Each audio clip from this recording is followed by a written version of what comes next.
You're listening to Keith Engle, the host of TGI Sports Talk on the National Streaming Sports Broadcast. Football season is here, and SeatGeek is my go-to for buying tickets. Now with SeatGeek, every single ticket is backed with their buyer guarantee. We've all had plans change, and when you can't make it to the big game, SeatGeek has you covered. They're the only ticketer that allows you to return your tickets ahead of the event for credit with SeatGeek swaps. So when things come up, I know that my tickets won't go to waste. So what are you waiting for? Download the SeatGeek app to maximize your possibilities and shop live events with confidence. Good morning, everybody. Keith Engle here with TGI Sports Talk Sunday, stream of consciousness. How is everybody today? Happy New Year. Hope you had a great holiday season overall, no matter what, as I said before, whatever holiday you may have celebrated before New Year's, and a safe and happy New Year's. We had a great week. It's always kind of weird getting back into the first week, work-wise. News on that to come. But it's weird because the 2 weeks around the holiday are kind of just weird at work, right? There's nobody around. Even though we're not in the office, it's just not the same kind of, it's a weird atmosphere. But now we get back into things full hog tomorrow, going 100 miles an hour again. So we hope you all had a great holiday season. Lots to talk about. It looks, as I got the show started, that we're live actually on both our Facebook platforms. Thank you, Facebook, for not screwing that up today. I think there's a trick to it, and I may have figured it out. Hopefully, we'll see. Anyway, welcome everybody watching on our two Facebook platforms, on YouTube, on Twitter. We're live on the National Streaming Sports Roku channel, so please get out there. And if you haven't, download that channel. There's a ton of great content there, guys. And you want to make sure that you're on there. Speaking of great content, some of the groups that allow us to share our show there, and there's hundreds of them. But the Sports Authorities with John Gonzalez, one of our biggest backers. Make sure you go out there and join that group. I know a lot of you have. What else? How come I do this every week now? I can't remember. Greg Rawlings at America's Pastime, the love of baseball. Flo and the Gang at Bottom Line Sports. Great stuff over there. Great podcast they do. And it's done live on Let's Talk Sports, who we've been affiliated with for years with Dan Harris. Thumbs up, Dan Harris, DDH. We don't broadcast there live anymore, but they're more than happy to share our content, which we're happy about. Who else? Ken Krause over at Golf Buds, Sports of All Sorts, and many, many, many others. Ralph Williams, quick shout out to him at RW Media. Does some great stuff out of Pittsburgh, 4 to 6 p.m. Eastern, specifically the Sports Corner, 4 to 6 p.m. Eastern, every Tuesday with Smoking Jim Frazier. Been a guest there several times. I like it. I love it. I want some more of it. I'm not going to sing this morning. Our thanks to SeatGeeks, who've been a great sponsor here that late in this, or I guess halfway through this 2024 into 2025 season. And my thanks to Richard Todd, who was our guest on 101 with Keith Engle on Friday at 9 a.m. Eastern. Had a great chat. We had some technical difficulties. Richard couldn't get in the video portion, but we finagled, and my Bluetooth, for whatever, my Bluetooth on my soundboard is not pairing with my phone. I don't know why. So we went old school, and we just kind of, jury-rigged the phone to the microphone, and we went on. And I guess we did okay. But my thanks to him. And coming up this week, Tony Collins, former star running back with the New England Patriots in the 80s, went to Super Bowl with them in 1986. We won't talk about how the results of that went, but we'll talk to Tony about that, lots of things on Friday. And then we're chasing some guys again. So gotta hit the bricks, man. I do have John Gilliam from play with Minnesota, the Cardinals, and whatnot. We've had a phone conversation, but John has not committed to a date yet. So hopefully, maybe the 10th. We'll see how we can make that work this week. Lots to talk about. Let me get into some mornings. Good mornings. Dave Guyette, good morning. How are you today? Your Bills are going to get beat today as everybody sits. Josh Allen won't play. I don't think Cook is playing. I don't think your top receivers are playing. Patriots need a win, or at least a good performance, maybe to save their coach's job. We'll talk about that. Hello, CA. Good to have you with us early this morning. Rick Sherlock out in Amsterdam. Good to have you. Nick Bodkin, speaking of Let's Talk Sports. I talked about the great content over there. I do often on this show, and Nick is a big part of that. Nick puts out some great stuff and some wild stuff, too. Nick's a character. You'd love Nick's show. Make sure you get on there and check Nick out. Just some great stuff. Bob Hildeberg, who's been a guest on our one-on-one show. Go Pats. Save the coach's job. It's 50-50. I think we've gone from about 80-20 to 50-50 in the last few weeks. You don't ever lose for the sake of the franchise. Not in my mind, Nick. I just can't take a loser's mentality. I never can. Draft picks are prospects for a reason. And to me, you go out and win games whenever you can. You establish a winning culture. And I don't ever go out and lose. I root for my team to win every single time. I don't root for draft picks. Just me. Everybody's entitled to their opinion.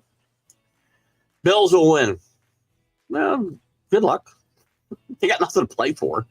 But it's possible. Who's today, win for tomorrow? Maybe. Today's NFL, is that guaranteed? How did high draft picks do? I won't talk about this past draft, but again, they don't need a quarterback. They get the first pick. I'm trading out of that spot anyway for some dumbass who wants to draft. And I love Cam Ward. I'm a big Miami fan. And I think Shedeur Sanders is a good college football quarterback. They aren't franchise quarterbacks, and they're at least not now. They're projects at best. And somebody's dumb enough to draft them number one. We'll be listening for a bunch of draft picks. So in any event, you take what you get. If you finish first, you finish third. To me, it's not that big a deal. Not necessarily. I want Travis Hunter, so maybe I should want to lose, but I'm not. I just am not built. I'm way too competitive to ever lose. I lose pools because I pick the Patriots every week.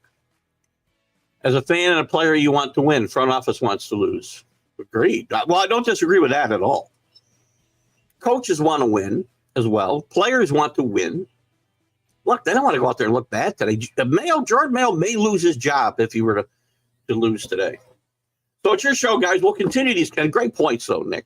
And we'll get into all of that. We'll talk about football coaches. I mean, there might be 9 or 10 openings by the time we get done, including the guys who have already been fired.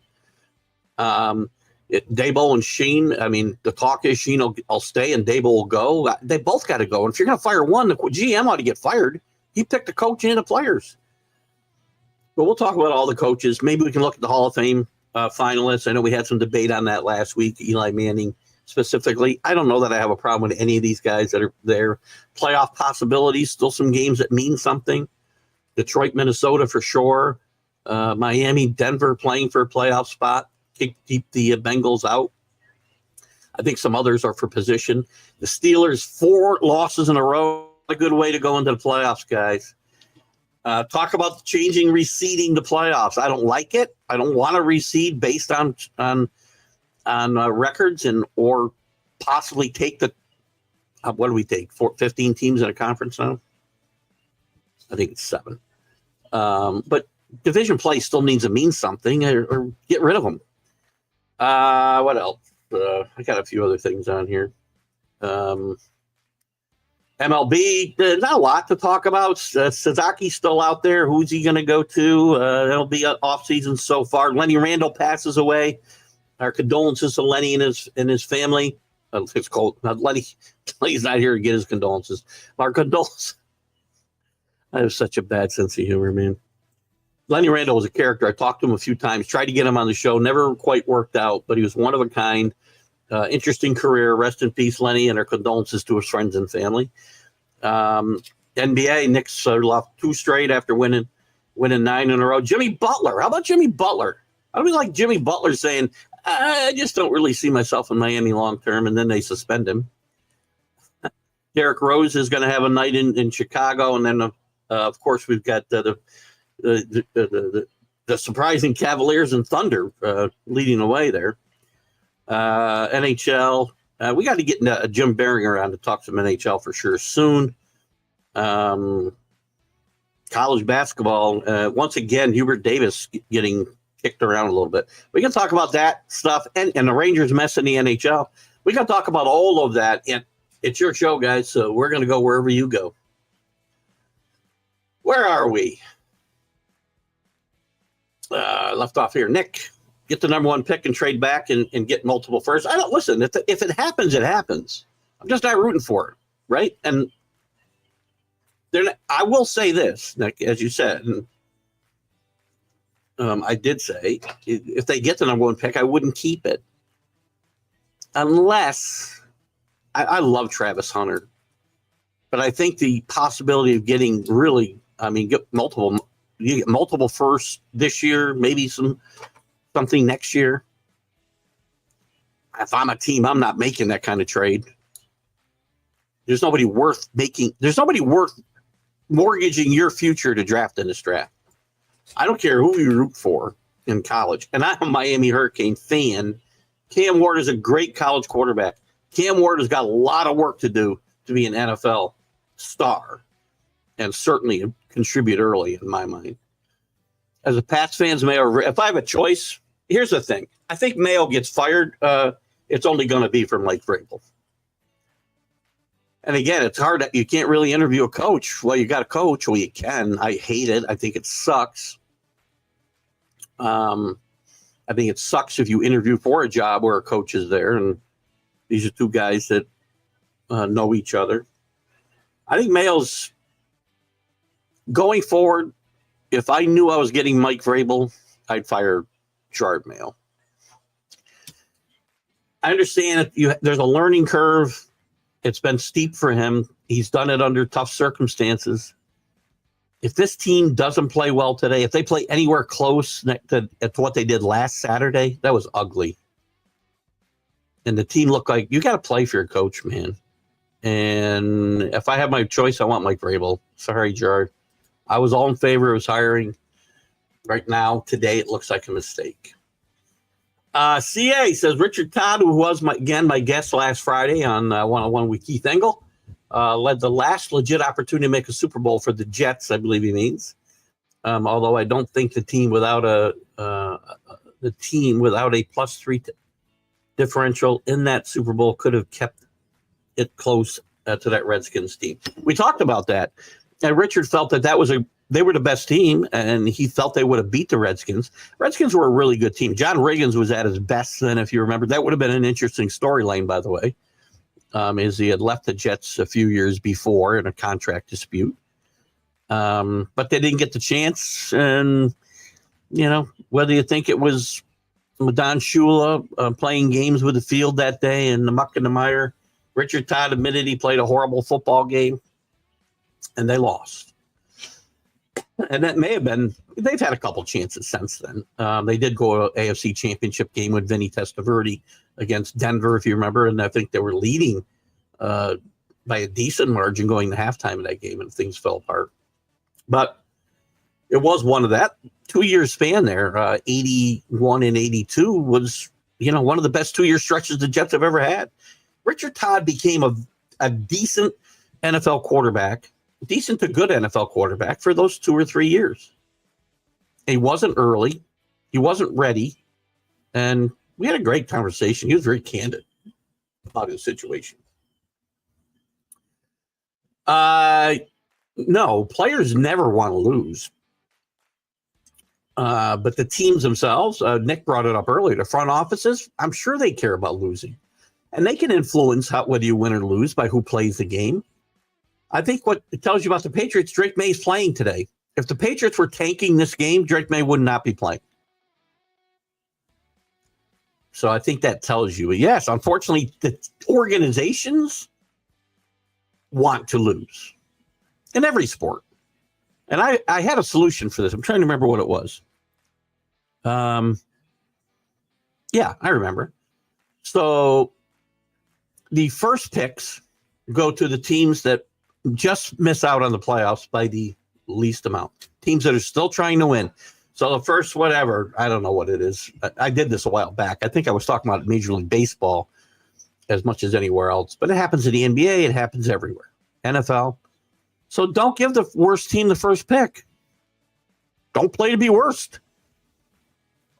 The better you play and still miss the playoffs, you'll get the first pick. That'll change everything. Or go to a lottery, do something different. But yes, unfortunately. Browns fired Ken Dorsey. Didn't Ken Dorsey just get fired by the Bills last year? Nick? Pretty sure. Listen, I think Kevin Stefanski's in trouble. We can bring up these coaches. Who's in trouble? Dabo? 50-50 at best. Mayo, I think, is 50-50. Stefanski, I think, is 50-50. Maybe 75-25. Peterson, I've heard there's a little talk about him coming back, but I think it's 90-10 against him. We know the Jets aren't keeping their interim coach. He's gone. They've already interviewed Vrabel, and they're interviewing Rex Ryan. Don't bring Rex Ryan back here. Canale, the Panthers coach, could be iffy. Maybe 60-40 he stays. The Bears, we know, are open. The Colts coach, which I can't read my writing. Who's their coach? Streetson, something like that. And could be in trouble. Don't know. And Rizzi. Teams don't have patience, right? These young guys I just mentioned have only been there a couple of years, but teams don't have patience today. Legitimate opportunity for the Jets to what? Win today? I think the Jets will lose, even though Chet Huntley, who used to anchor the NBC News in the 60s, is playing quarterback. One of the Huntleys, I don't know which one, is playing quarterback. Tyler, there's been a couple Huntleys and Hudleys through the years, backups the last 6-7 years. I can't tell you which one it is. But they have something to play for. The Jets quit weeks and weeks and weeks ago. I don't think the Jets win this game. Number one picks of the Patriots, Jim Plunkett, Ken Sims. Big disappointment in my mind. Irving Fryer never lived up to his great player. Great talent. Had him on the one-on-one show with Keith Engle as well a couple of years ago. Never reached his potential until he got to Miami and Philadelphia. Drew Bledsoe, great pick. John Hanna, great pick. Willie McGinnis, great pick. At number 4. Number 1 picks, by the way, guys, for quarterbacks, as a rule, I will say it again, 8% of them only, since 1967, 8% of the guys drafted in the first round have won Super Bowls. Now, numbers lowered a little bit by guys winning multiple Super Bowls, right? Like Bradshaw and whatnot. And I'm not saying you don't reach for a quarterback if he's really good. If it's Peyton Manning, right? Well, then, yeah, you got to pick him in the first round. You got to pick him in the top 10. You got to pick him the top 2. But when you got Cam Ward and Shadur Sanders, don't gamble your franchise on that type of player. Yeah, I'd say you aren't going to succeed. Paul Spada up in Wisconsin, our Patriot, Oregon, Celtics, Red Sox fan. Sorry about your Ducks. Flat. Not ready to play. Coaching. I'm sorry. Ryan Day outcoached Dan Lanning that day. I love Dan Lanning. I think he's a great coach. Did not coach well that day. His team was not prepared. You can't come out and play that kind of first quarter, first half, and expect to win football games at that level. And interesting, every team that had a bye in the playoff lost. Listen, Kevin Stefanski is a really good football coach. Kevin Stefanski has had this team. He's had them in the playoffs. And I don't think it was Kevin Stefanski's decision to get rid of Baker Mayfield and, put all your chips in the table with the massage molester there, whatever we call her, Drew. Drew's not with me to help me out. We'll call him the massage molester because I don't mention his name. He's a disgusting human being, and you want to, first of all, destroy your own team, your own locker room with that guy in it, and destroy the quarterback economy. You get what you deserve. I don't think Stefanski was necessarily the guy driving that truck. I think he's a good coach. I think he'll get another chance. He's had his team in the playoffs. They were in the playoff hunt last year with Joe Flacco as their quarterback. He's a good football coach. It's a messed up organization. I think he'll get a chance somewhere. He may have to go be a coordinator for a year or two, rehabilitate his reputation. And I do think he gets fired. I don't know about Mayo getting fired. Listen, as I said, Paul, and again, I have nothing to go on other than my ear to the ground with my Boston outlets. And there's mixed feelings out there. I would have told you a month ago it was 75-25, 80-20 even. He comes back. After last week's debacle, where the team looked like they quit,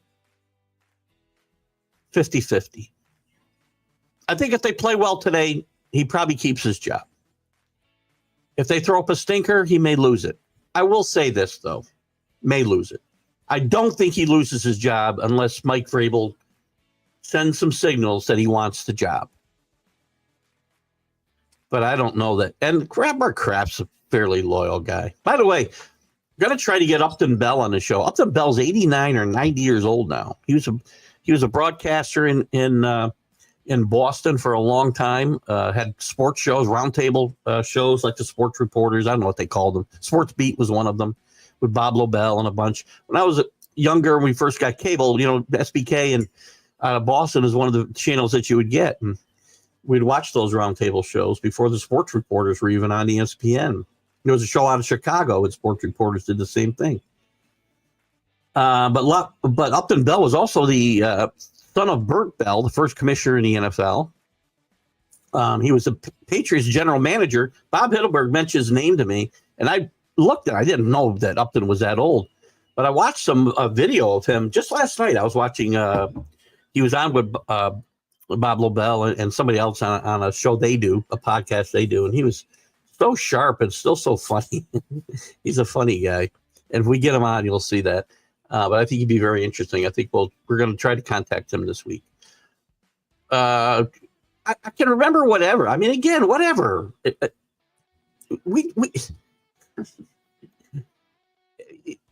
Paul, if you're going to go by that logic, then you got to tell me that Bill Belichick sucks unless Tom Brady's his coach. And I don't believe that for a second. There's a reason you go 6-18. He didn't turn into a bad football coach overnight. He had his team in the playoff 3 of the 6 years he was there, with no quarterback, by the way. Mike Vrabel's a good football coach. So you can have your favorite here.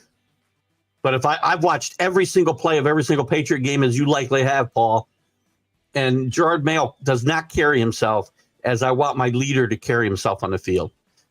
Besides his demeanor, body language is awful, and the coaching has been terrible.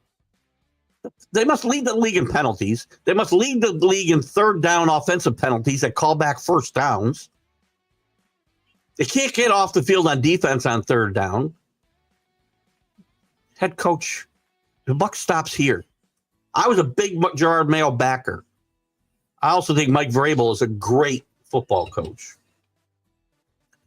By the way, Pete Carroll's back in the mix too, by the way. And I think Pete Carroll, he got brought up in Chicago. That said he might even interview with the Jets, which I don't think is a good fit. You can love or hate Pete Carroll. I think Pete Carroll's a great football coach because he's got a different approach than almost anybody else. And he would change a culture. And what Chicago needs, Chicago's got talent on that team. I still think Caleb Williams will be a decent quarterback. The culture there sucks.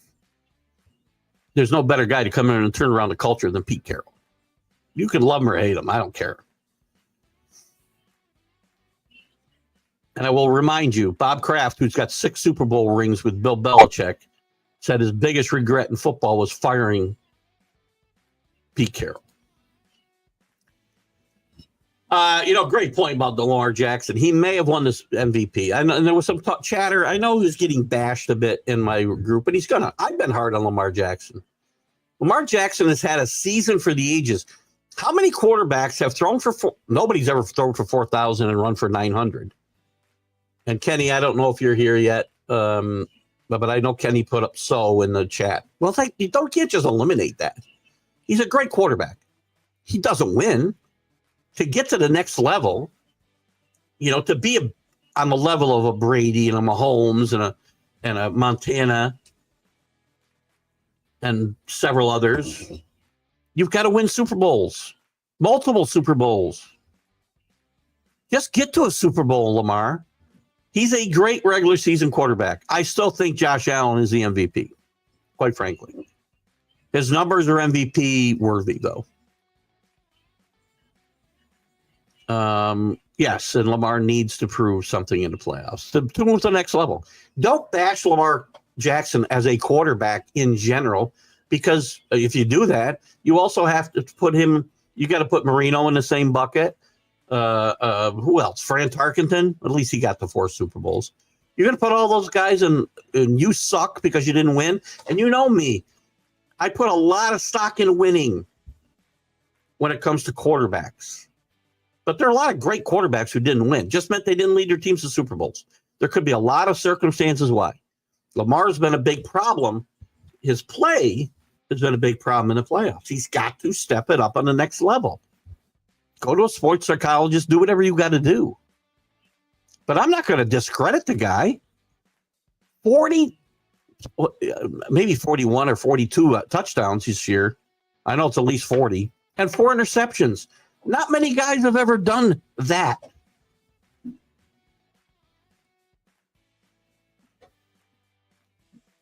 Again, but you got to win on a big stage. And the MVP has nothing to do with the playoffs, right? So you can't say he's not the MVP because he doesn't win in the playoffs. That's ridiculous. That's not what the award is about. Change the award. Suggestion: don't sleep on with no Monday Night Football. Perhaps the best game story of the week is the national championship between the MSU Bobcats. What is that? Is this a? Oh, this is a.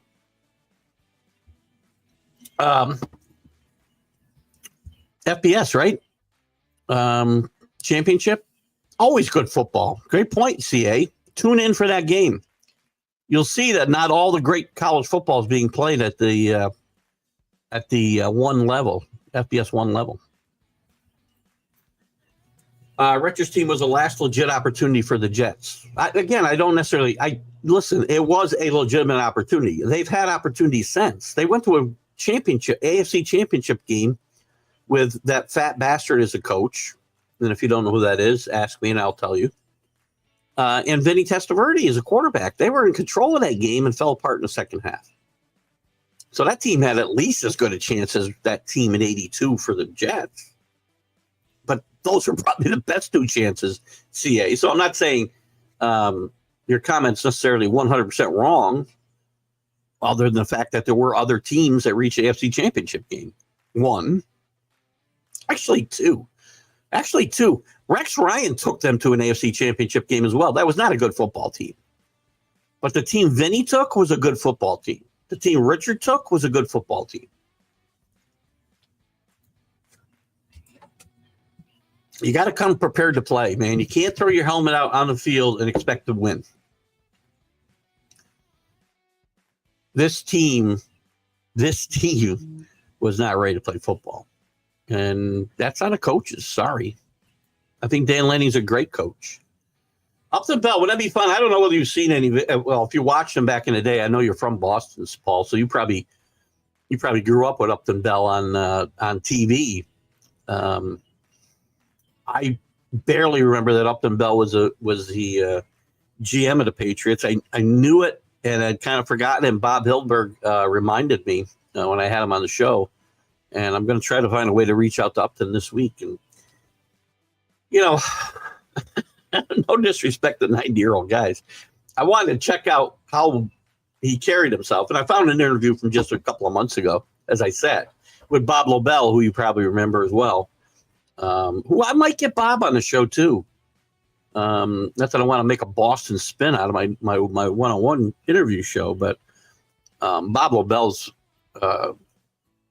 good chat too. I hadn't seen him in years, and it was interesting to see.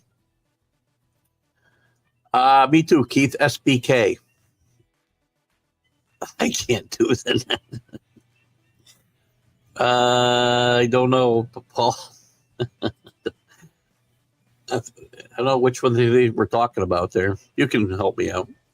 Game is Monday on ESPN at 8 o'clock. JJ's second World Toyota Stadium in Frisco, Texas, hosting the championship. It'll be good football. Thanks for that, CA, because I would have lost track with so much going on. I'm just putting it out there. Vabro playing devil's advocate. I love her. Oh, I see. That's fine. Look, somebody's got to play devil's advocate. If people don't play devil's advocate, I don't get to, get outraged and have a stroke on the air. Carroll's not old-fashioned, though. He's old-fashioned in the sense that he lets coaches coach. He doesn't overcoach. He's a CEO. He's got a great attitude and culture. They had a wonderful culture in Seattle.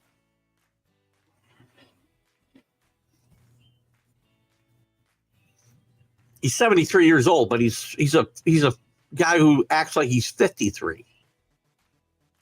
I'd like to have half the energy he has when I'm 73, which is only a few years away. 8 years away, but I'm not telling you Pete Carroll's the best football coach in the world, but I don't think you need to be, micromanage everything to be able to win. Pete Carroll would do well, and Chicago is a great fit for Chicago. I'm not telling you every job is. Like, would I want him back in New England with the rebuild that this team has? No.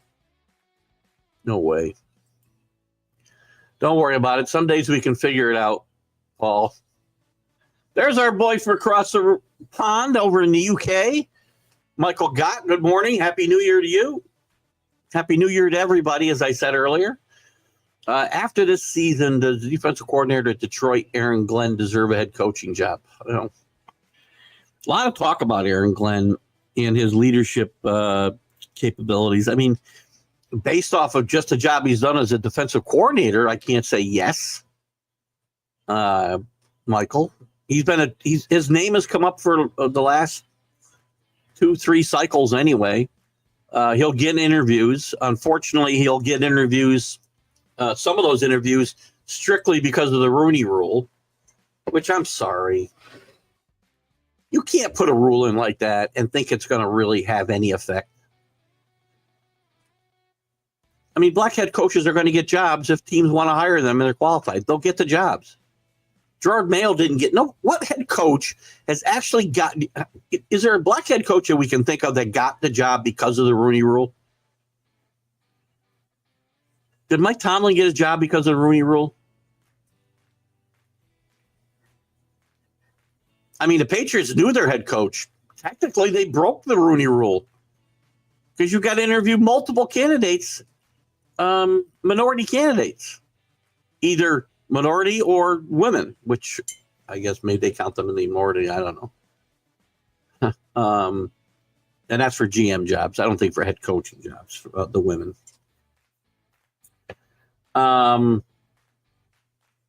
Qualified guys are going to get jobs. This isn't the 60s, 70s. Guys are getting jobs of their own volition. Art Shell got the job before there was a Rooney Rule. I can't think of a guy who's gotten a job because of it. They get token interviews, and I think it's an embarrassment to the NFL. Danny thinks Williams a bust already. I know Danny thinks that. Whatever. What are his numbers? Danny's not here to defend himself. He's sleeping in this morning out there in California. Has Caleb Williams been great? Well, no, but he's been better than, what quarterbacks? Well, what's going on here? Oh, here. I gotta get this. Hang on, let me get this out of my way. I want to look up Caleb Williams and his numbers real quick. And I can tell you, if you want to give up on quarterbacks after the first year, You would have given up on a lot of great quarterbacks. You'd have given up on Brett Favre. You'd have given up on Terry Bradshaw. You would have given up on maybe Ken Stabler. Jim Plunkett won 2 Super Bowls after a shaky start to his career. I can go on and on. It's just unfair to judge this guy. And again, he's playing on a bad football team. So here's his season. 62% completion percentage, 3,300 yards, 19 touchdowns, 6 interceptions. That's not bust material, right? Where am I? I think I lost my spot now because. Sorry about that. Where was I? Oh, Danny thinks Williams a bust already. It's not a bust. Why? Because he didn't play as well as Jaden Daniels? Because he didn't play as well as Bo Nix? Well, Bo Nix sucked early in the year. Now he's gotten better. Caleb Williams did what he did without without the type of coaching that either one of these guys has gotten. Jaden Daniels has Cliff Kingsbury. He may not be a great head coach, but he's a great quarterback coach.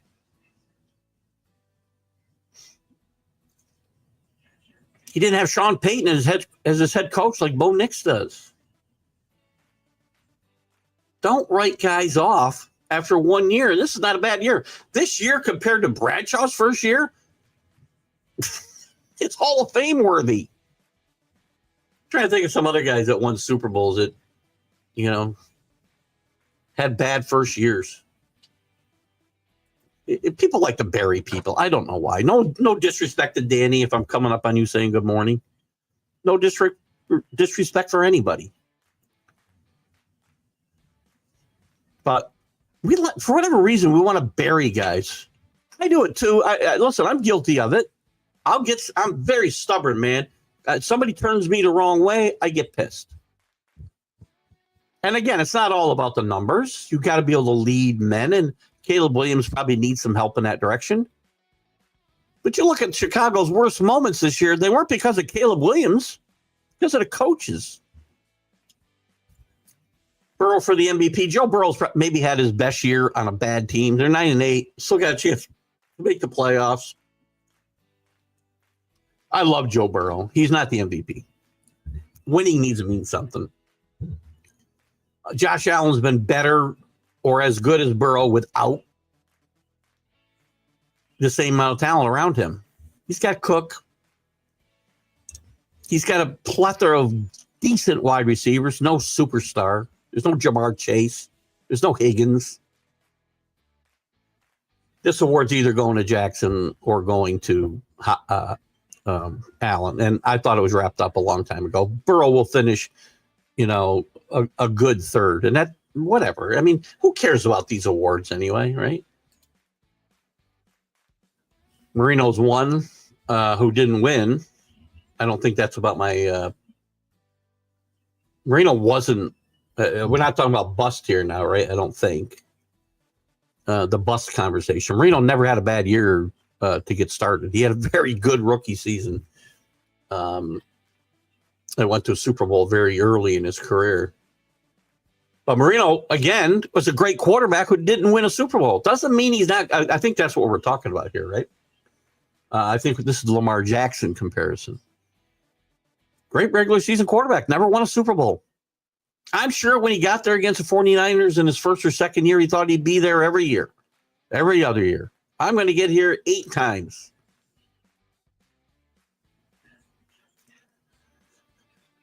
Yeah, I put a lot of stock in winning, but this is what it is. 3 Super Bowl. Oh, right. Sorry, I always do that. Thank you. Good morning, Rick. Happy New Year to you. I think I probably already said that to you, but Happy New Year. The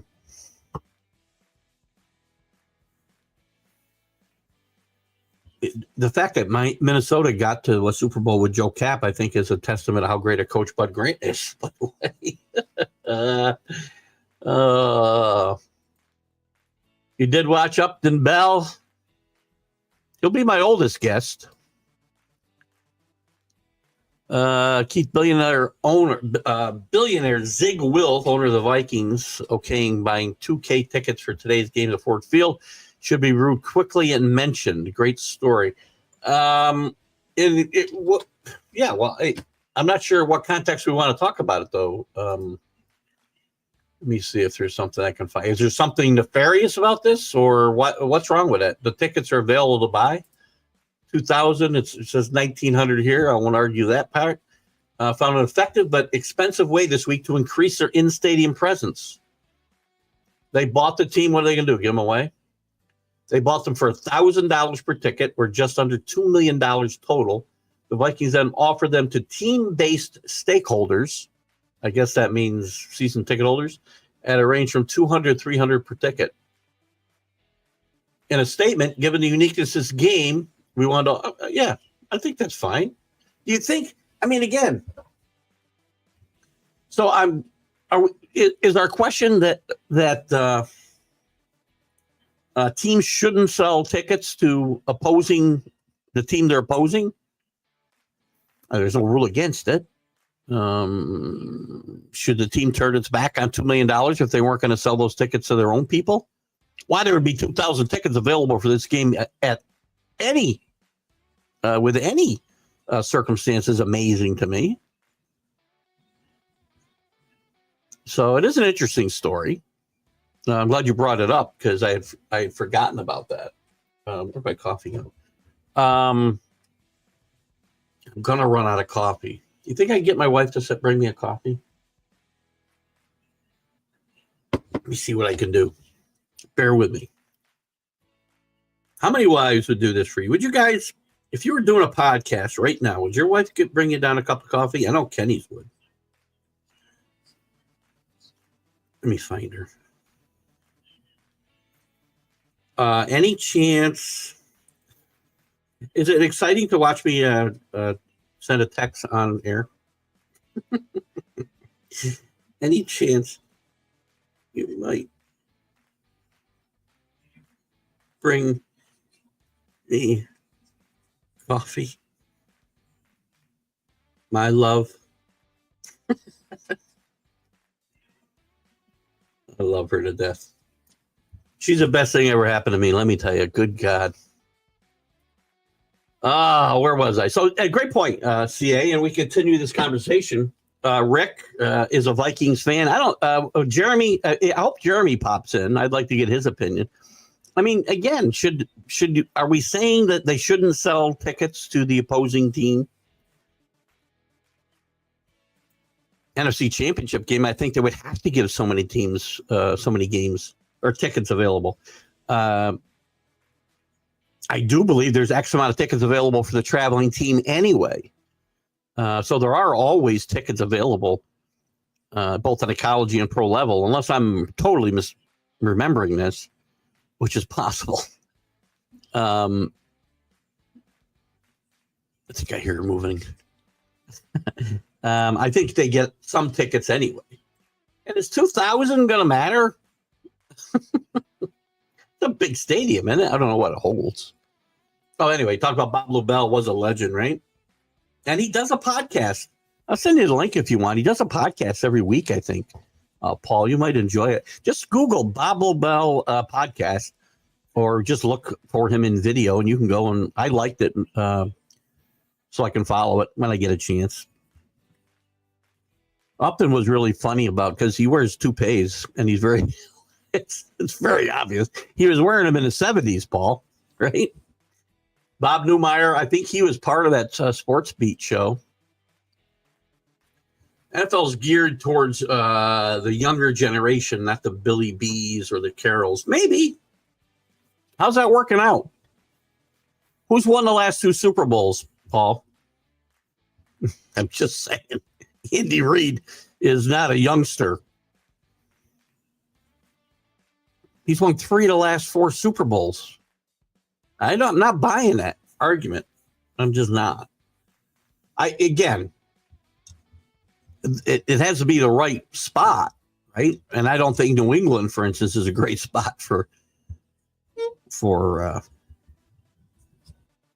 And again, it's a small window, so you don't want a team that's rebuilding. No, Bill Belichick's got his own issues of why he didn't get jobs. It's not just because he's 72 years old. But yes, it's the way he coaches. You're right about that. How are these young coaches making out? Let me see. Let me look at some of the recent hires here, and you tell me. Oh crap! Did I lose my coaches? Oh, here it is. Oop, oop, oop. Here we go. Tell me how some of these coaches have made out. Brian Callahan, how's he doing in Tennessee? Down doing okay. Nick Sirianni's had his own issues. He's got a really good team, but there's been some issues there, maybe because of his inexperience. Kevin O'Connell's done okay, so he fits your argument. Where's my other guys I had here? Shane Steichen, how's he done? Not so good. DeMarco Ryans is about to fail for the second time. I'm only giving you the bad ones. There's some good ones in here too. So I'm not trying to say this is the only. Dave Canales, how's he done? Raheem, I'm sorry. I was wrong I mentioned one that should be. Thank you. Okay. I love you. Yes, look at that. How fast was that, guys? Winner. I mentioned somebody I shouldn't have. Sorry, DeMarco Ryans. I meant Raheem Morris. That was a mistake. And Jonathan Gannon's had how have these young guys done? Some have done well. And again, Andy Reid was a young guy when he got hired. I get it, but it doesn't mean Old Fashioned doesn't win. Old Fashioned is a drink. Old Fashioned is a drink I love, by the way. Bourbon Old Fashioned. I could go for one of those right now. I couldn't. Just kidding. But I did. My wife did bring me a fresh cup of coffee. Hold on. Gosh, I am the luckiest guy in the world. I text her and it wasn't even a minute, was it? Well, maybe it was 2. No, she can't have her. Anyway, what are you talking about here, Kenny? Good morning and Happy New Year, Kenny. Old Fashioned is a drink, and with Keith and Carol, but I like Carol. It has to be young guys around him to be old fashioned. Well, yes, I don't disagree with that, Ken. You can't bring in a staff of 80-year-old guys. I agree with that 100%. But Pete Carroll, you can't tell me Pete Carroll and Bill Belichick couldn't coach in the NFL today. Andy Reid's doing it very successfully. He's not that much younger. Just saying. Have you done any hedging? No, none. I'm not going to hedge that bet. Not hedging that bet even a little bit, AC. Now, maybe come championship game time, I might. I'm not hedging it yet. And I'm not going to hedge it much. If I hedge it, it might be to get my money back. Remember, that's only a $100 bet. Spend that on a Sunday afternoon. Not quite that much, but no, I don't think I'm hedging my bet. I think I'm all in, man. I feel a team of destiny. I know you guys are all the Notre Dame haters are going to tell me I'm wrong. And I will tell you again, we're switching to the college here a little bit. That's fine. This is what we do here, guys. Stream of consciousness from one topic to another. The big winners so far in this tournament, and we still got 3 games to be played, right? 3 of the biggest games. Ryan Day so far, James Franklin and Marcus Freeman have really, and Marcus Freeman has grown. Maybe it took me jumping off his bandwagon and ripping him to shreds on this show. I really got I got a huge head, right? Like I got back to Marcus Freeman. Maybe it took me ripping him and jumping off his bandwagon because I've defended him for 3 years to really rethink it. Marcus Freeman's done a great job coaching this team. He outcoached Kirby Smart. That's not easy to do. Sorry, Rick. You may disagree with me. It doesn't matter. He outcoached Kirby Smart. And by the way, condolences to Kirby Smart. who sadly his dad, only 76, which by the way is not old to me anymore, or any of us probably, took a fall, I think before the Sugar Bowl, and he passed away during surgery. And our condolences go to Kirby Smart and his family for sure. But I'm not hedging. This is Notre Dame's best team in a generation. It's been 30 years since they won a major bowl game. They won one. They got a chance to win two, which never happened. All these teams have a chance to win a major bowl game twice in the same season. Never happened because of the circumstance of the playoff. But they were 0-10 in major bowls in the last 30 years and lost those games by an average of 14 points. Lou Holtz was part of that. Now, maybe that started after the Lou Holtz era. I said this is their best chance to win since 1988. I know they had a chance to win in 90 or 91. They lost to Colorado in the Orange Bowl and lost. That's when Holtz was still there. Marcus Freeman has rehabilitated his reputation in the course of less than a season. That team understood. That coaching staff understood what they were doing wrong. And it took that horrible performance against Northern Illinois to figure it out. And I told them what to do. Again, I don't think they were listening to me. Riley Leonard's not the most talented quarterback in the world, but he's a perfect fit for this team if you use him correctly. He was the MVP of that game. He threw for 90 yards. But he was a force running the football. Was it pretty? No, but it was an efficient game on all sides of the ball. Made one special teams mistake. But this team is one of the best special teams in the country. Fake punts, fake field goals. Ran back a kickoff. I'm not hedging my bet. I think Notre Dame, for now, is reestablishing, what they think is their birthright. I didn't say they. Good morning, Alan. Chicago's just a terrible organization. On any other team, Caleb Williams has a solid year stat-wise. His year wasn't horrible. There's a lot of guys in the Hall of Fame back when they played would have killed for the numbers he had here. He only threw 6 interceptions. That's a number to focus on. As bad as this team has been, as bad as people want us to think Caleb Williams has been, as bad as his coaching staff has been, as bad as the play calling has been, he's only got 6 interceptions. That's a number to key on for a young quarterback. Right? Peyton Manning threw 30 interceptions his first year, close to it. Again, guys got to be able to breathe and grow. How many guys come out of college and lead their team to a Super Bowl? We're still waiting for the first one.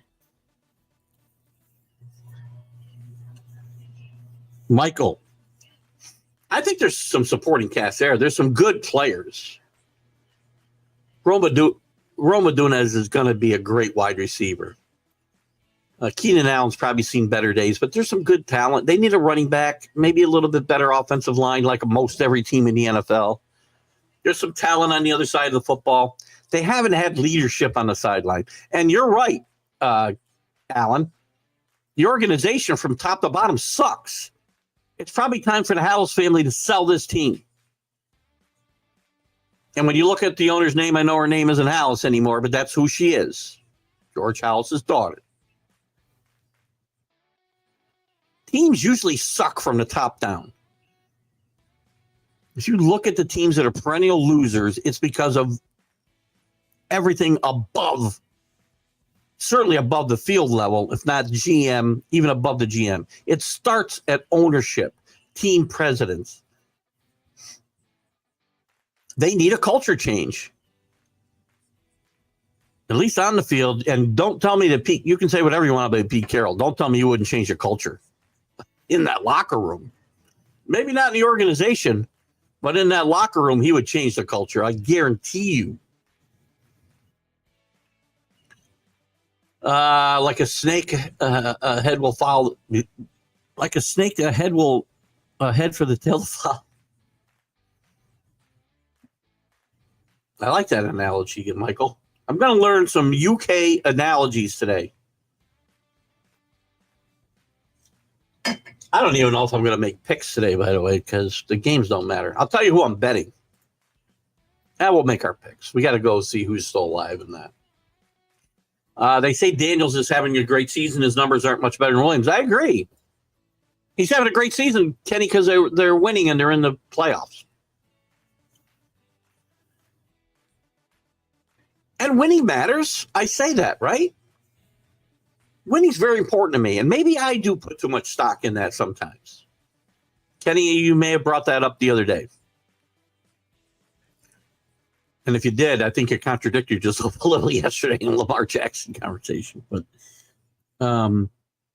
maybe it wasn't you, so I take it back. You can please clarify so if I know I have the right guy. If it's two different people, then my apologies. But a lot of great quarterbacks never won a Super Bowl. Fran Tarkenton, Marino, we mentioned already. Gosh, John Brody. How many guys are in the Hall of Fame didn't win? Dan Fouts. Tons of guys. But they don't rise to the next level of the Bradys and the Montanas and the Bradshaws. Dan Marino is a much better quarterback than Terry Bradshaw. Wasn't a good a winner. And winning matters. And that's why Daniels is perceived. What are Daniels' numbers now that we're talking about it, Kenny? What are Daniels' numbers? I just gave you Caleb's. Oops, hold on.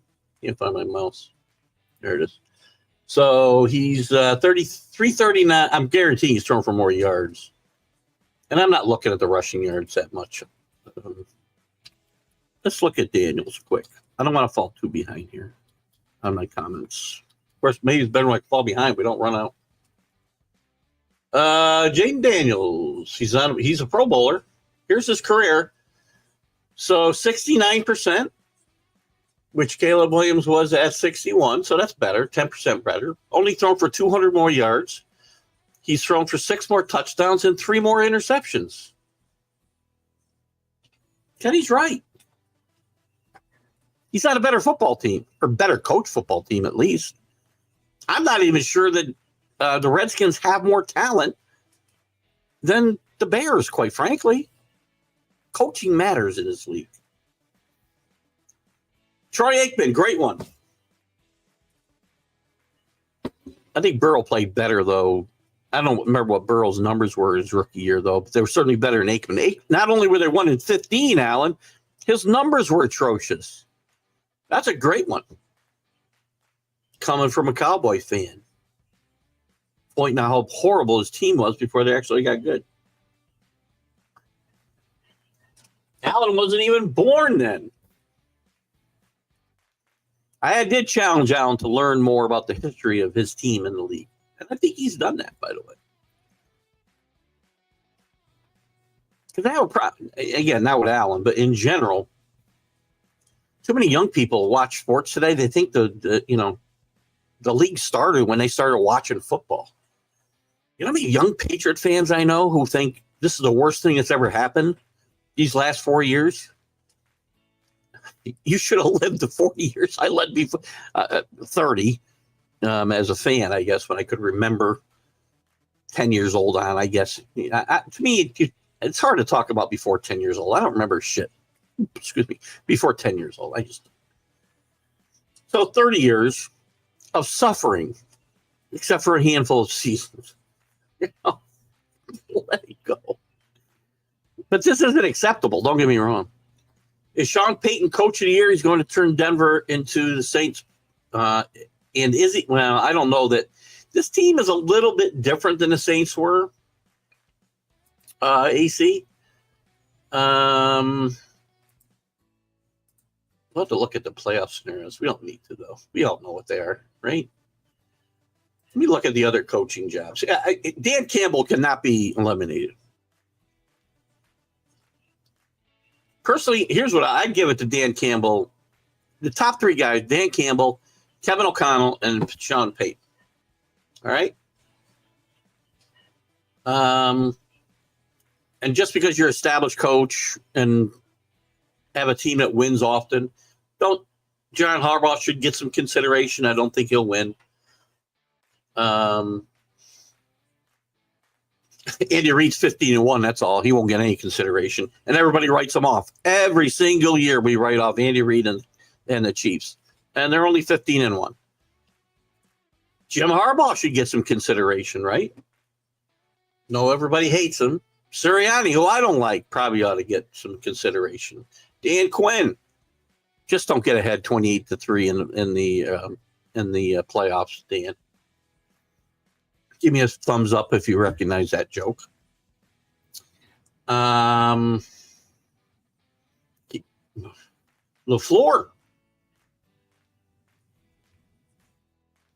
McVay, Todd Bowles. No, 3 guys. I think Peyton wins. I think Campbell and Kevin O'Connell will be there and probably steal votes from each other. Morning, Anthony. How are you, buddy? Good to have you with us. Just say Washington Redskins on it. I can't read that mug picture you got there. Good luck to your. I think I'm betting the Redskins today. They've gone up to 7. Cowboys got nothing to play for. What do the Redskins have to play for? Yeah, where's my scenarios here? Oop, that's the Hall of Fame. If we want to get into that, we can. Looks like I lost. There we go.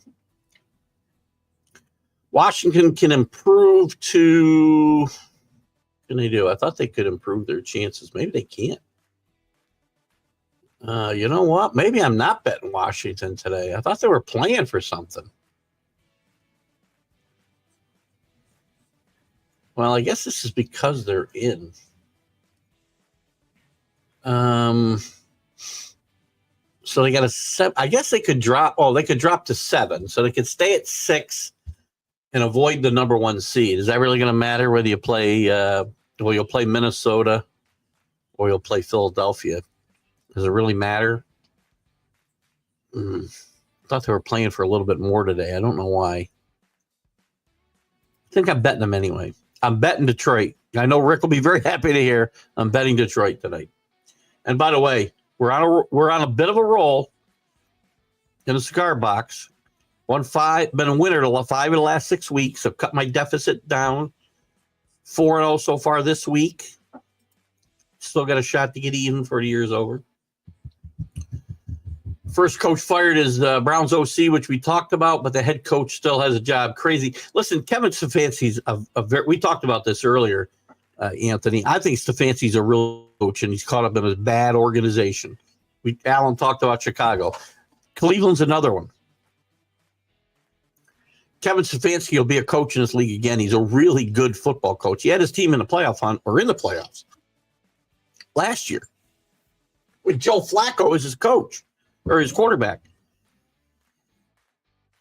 He got him this close to an AFC championship game just a couple of years ago with Baker Mayfield. It wasn't his decision, as far as I know, to get rid of Baker Mayfield. My wife will bring you coffee to get you out of the kitchen. That happens.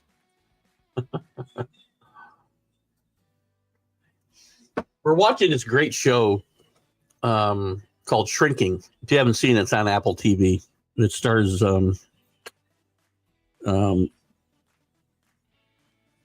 well, Harrison Ford's in it. Jason Segel is they're the 2 stars, and it's really good. It's about shrinks and guys going through a real crisis after his wife dies and whatnot. But anyway, there's a couple, supporting cast couple that he's about to retire. He just took a day off. It's funny. She said, "You cannot be around this house when you retire all day long." And he said, "I've been out working my ass off for all these years, 35 years plus." He goes, "When I retire, I deserve some alone time in this house as well. And you need to figure out what you're going to do outside of the house." That went about as well as you could expect. By the way, it's a great, great show. Harrison Ford is awesome in this show. If you haven't seen it, check it out. Kevin O'Connell's the coach of the year, I think. I won't make an argument. Listen, I won't argue with Dan Campbell, Kevin O'Connell. And by the way, Dan Campbell was expected to win. But too many people, it's not easy to win when you're expected to win either. So I'm not eliminating guys just because, they were supposed to do better. But I don't have a problem with Kevin O'Connell getting it. I don't have a problem with Dan Campbell getting it. I don't have a problem with Sean Payton getting it. Minnesota wasn't picked. And I think, the more I think about it, I think it might come down to O'Connell and Dan Campbell as I sit here and I'm thinking about it more. Again, I get that. I get that point. It's not a moot point by any stretch of the imagination. How far behind am I right now? Ooh, falling way behind, 20 minutes. So stick around, guys. If you put up comments, stick around because it takes me about 20 minutes to get to them sometimes. We'll catch up a little bit here. Paula would bring me coffee. I knew that. This one I knew. I didn't get a muffin, but I didn't ask for a muffin. I'm not a huge breakfast guy. Probably why I should have a huge breakfast and not eat the rest of the day. Lose the 50 pounds I need to lose. Hedging my bet. In the context of AC minute, so I've got, and AC says no hedging. I'm not a hedger. It would be for me to put money on one or more of the other teams now to win as well, Kenny. To kind of, again, protect your money. I only bet 100 to win 7,000. So no, I'm probably not hedging my bet. So there are times where it makes sense to do that, right? You come out a winner either way.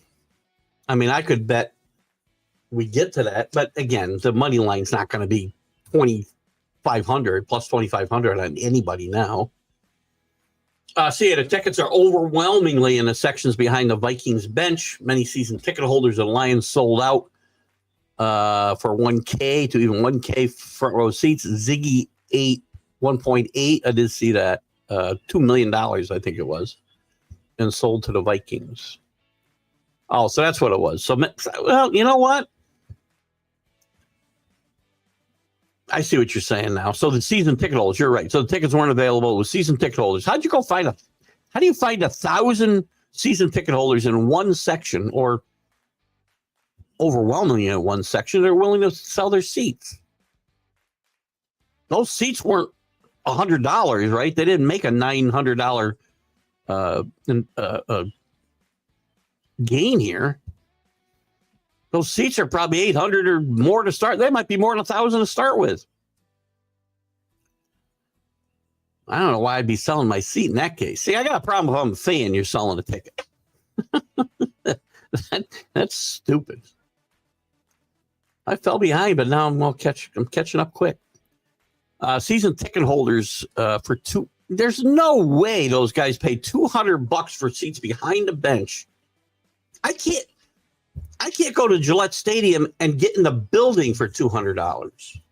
There's no way. Oh, see, now you got me. Got to look this up.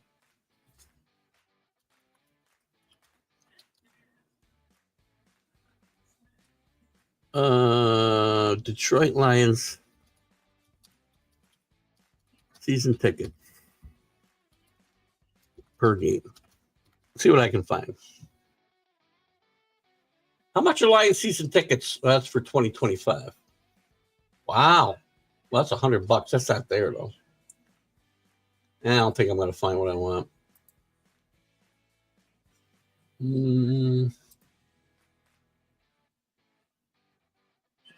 That's hard for me to believe. I can't really get what I want here. How much are Lions season tickets? Well, preseason tickets. Who cares about that? Lions, the demand for tickets are through the roof right now. I'd be selling my ticket if I was behind the bench, lower tier in the Detroit's home field. I'd be selling my ticket for a lot more than $1,000. The lowest ticket price. Here you go. So the lowest ticket price in the building is $499, and tickets will fluctuate daily. I guarantee those tickets are at least $1,000. Again, I don't know without doing more research, which I can't do right now. But I find that hard to believe. $100, $200. Again, I can't get in the building at Gillette Stadium for $200 and get the seat you're talking about in Gillette Stadium. Probably about $2,000. Let's face facts. 60's old. Stop it. Nothing past that is a gift. A gift is one. Well, I certainly. I'm not going to get myself in a negative frame of mind because, again, I don't feel like I'm 64 years old. My body does, right? In my head, I'm still a kid.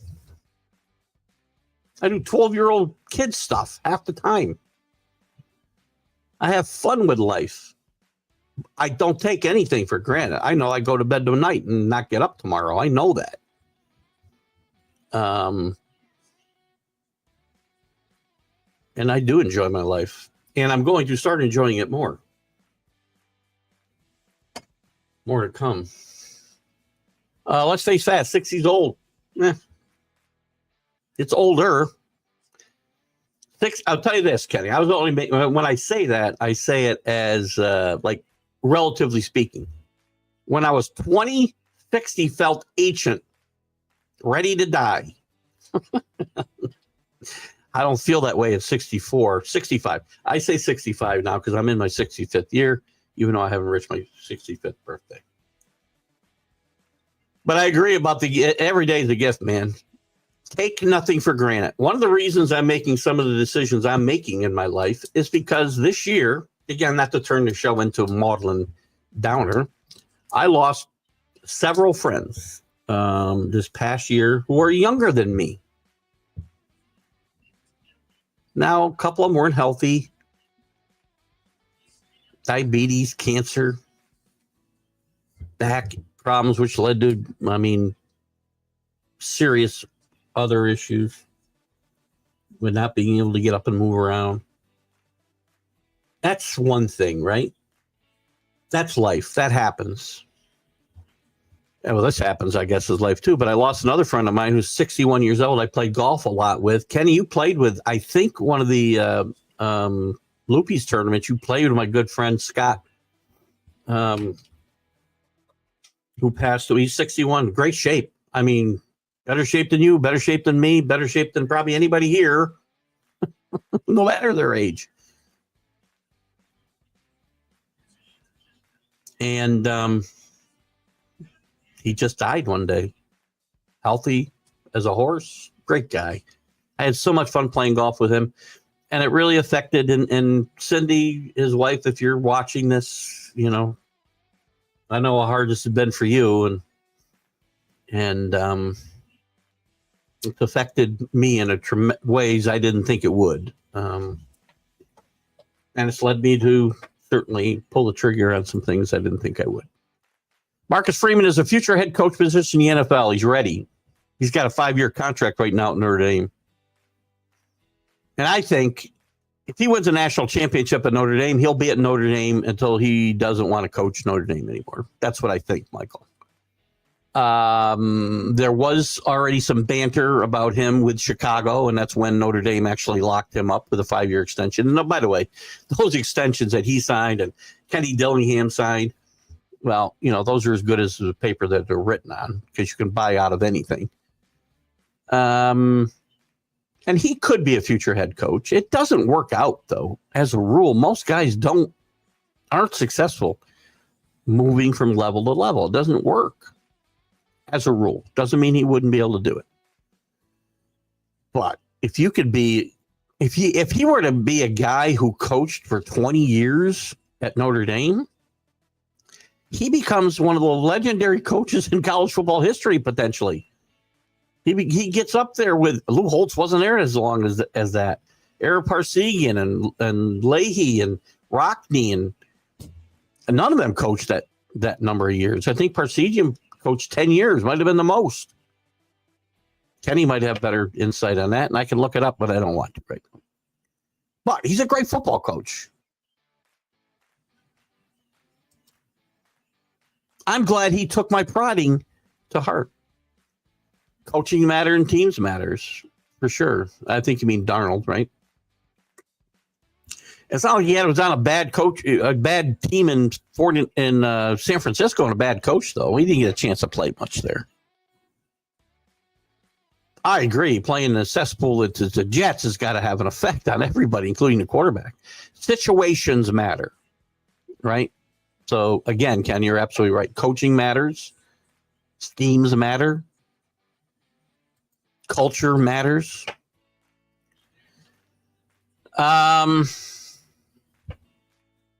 think a lot depends on today. I mean, they fought hard. They played hard. The team has spoken up. The players, especially the most influential players on the team, have spoken up in favor of Mike McCarthy. But there are rumblings that Mike McCarthy doesn't want to come back.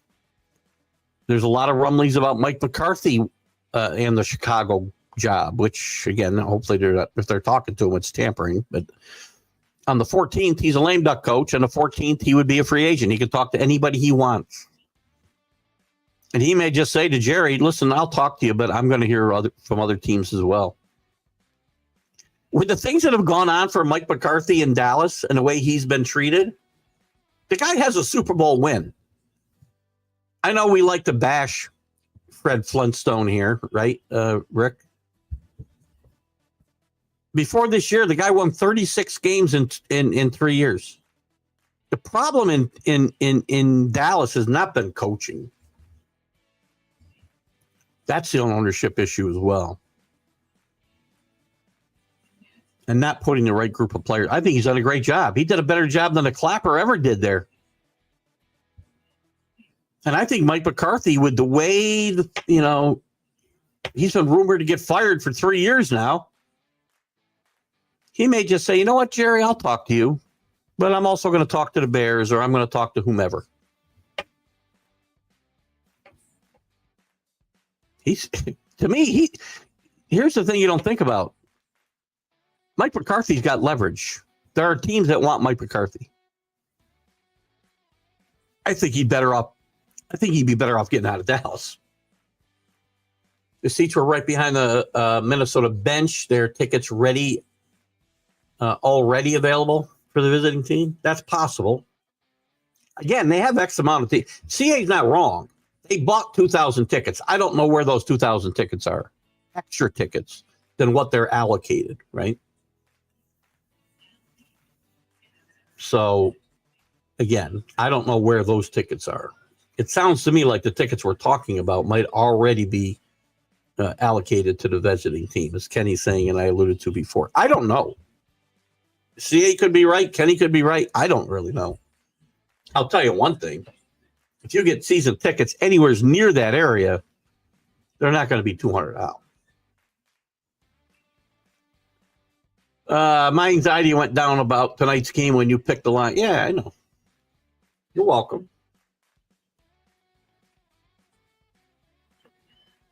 I'm on a pretty good run in the NFL right now. Don't take those 3 picks. And I need 3 picks to win. Betting wise, I'm on a pretty good run in the NFL, about a 10-game winning streak. So only 3 games. I only picked 2 games this week because I bet an extra college game. I wasn't going to bet Ole Miss and Duke the other night. I bet the over. So I got 2 picks left because there's a $300 limit for the week, and I bet $50 a game.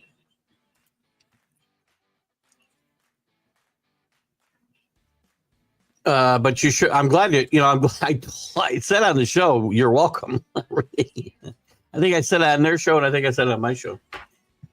We have decent. We got a great crowd watching today, and Facebook. Thank you for sharing it where the frick you're supposed to. Anybody here that hasn't said hello? Well, not really.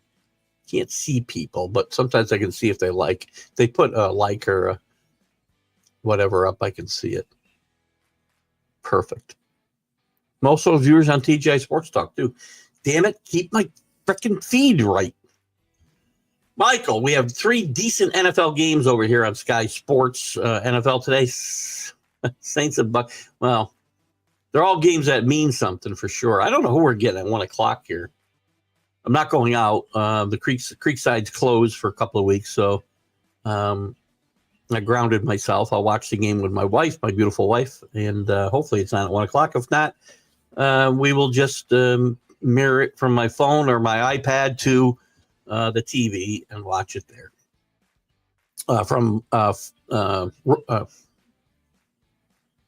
Dofu is the app. I don't know, it's called something else now. But I think if you go on your phone and go into, search for apps, whatever you've got, or either Google apps or Apple apps, you can find it. I don't know what, I think if you put in Dofu, I think it'll still bring up whatever they changed it to, and I can try to find out for you guys. Well, the season's over now, but you can watch any game. You watch any sporting event, pretty much you can watch through this app, and then just mirror it through your TV if you got a smart TV. But those are three good. I mean, again, will the games be good? I think the Bucks blow out the Saints. I may bet that game now. I don't know. I'm betting Detroit, and I'm hedging. The other game was the Redskins. We're going to get to the picks here in just a couple minutes. Is that the Canadian? Who's a Canadian? What did I say? Our Canadian viewer, Chris F. Grave. Or are we talking about a Canadian player? I don't know what we're talking about. Help me out, Kenny. Zig to his season ticket holders. Zig to his season. Oh, he sold them to his season ticket holders. Oh, I see. I misunderstood what you said. I get you. I did read the article like that. Sorry, the way I read it, it sounded like they were $200 season tickets from the Lions season ticket holders, and they sold. I got it. Thank you. Yes, he did eat it. So I got you. So basically, he got only 20%. Who won the fantasy football league, by the way? CA, why don't you give us some congratulations there, so I don't have to pull it up. We want to give out a few kudos there. I also would like to take all you regulars who are here with me today, and I've got my finalist for Itch of the Year. Rick, Danny, and Kenny are neck and neck. I took Billy out. It's Alex is seeing. I took Billy out because he's already got the award named for him, and he made a late run though. He didn't make the final three this year, but Billy deserves applause for this award being established in the first place. It would not be an award without Bill Pulver. I wanted to know how Cincinnati is going to handle the Higgins Chase contract talks. Well, this is where they'll probably increase the salary cap to $300 million next year, and it won't matter. But we'll see. Bill Parcells coming back to coach the Jets. They'd have to prop him up. Have you seen him? He's like ancient. I would love it, though. I would absolutely love it. Not going to happen. I think there's a better chance of Bill Parcells coaching that team than Rex Ryan, though, Billy. So I like you guys again. And I'm going to put Billy in. I've just decided to put Billy in the running. Just for that comment right there. You got four choices. Everybody here can't vote for. Well, you can't vote for yourself. So you guys, Rick, Kenny, you got to vote for one of the other three contestants. Billy made a late enough run, and this, just the fact that he's here, even though it's the first show of the new year, Billy thinks I should name everybody and just have a wall of itches, which we're going to have. Everybody's going up on a wall of itches. But we could have co-winners. We could have a tie. I could break a tie, or we'll let it be tied. So all you guys who have been here, Michael, you've been here enough. And you're not getting anybody mad. This is a prestigious award. They're going to be happy they won it. They've been competing for this. So don't think it's a negative. So everybody here, vote for either Kenny, Rick, Danny Fuller, who's not here to accept his award. Paul can accept on his behalf. Or Billy. Did I name four people? Yes, I did. Or Billy, or the person you name the award is named for, Bill Pulver Itch Award. Keith and others, what's your favorite sports movie? Mine is North Dallas 40 or Rudy. Rudy's with a Y, by the way, Michael. I know you're over there with speaking proper English, but both great movies. My favorite sports movie will probably always be Field of Dreams. North Dallas 40's up there. I'm just going to stick with Field of Dreams. You like watching college football games from Skycast View or the Command Center View? I think you must be asking Michael, who's over in the UK, because I don't watch Skycast. So I'm assuming that's for you, Michael. Sorry, the Canadian hockey player that plays golf with us. Oh, no, that's Brett Cloutier. Brett played a couple times in that tournament. Scott's a little shorter. Plays pretty well. Played pretty well. But no, that's not the one you're thinking of there. You'd remember if I showed you his picture, you'd remember. And I'm not going to do that here, obviously, but it's kind of sad. No, very sad. So nobody believes in Mike Vrabel for the Jets or Bears job. I do. I think Mike Vrabel's a very real possibility there. I think a lot of what will happen here will depend on, we talked about this a little bit earlier too, Anthony. If Robert Kraft gets some signals from the Vrabel camp that he would take the job, can't interview him unless you fire your coach.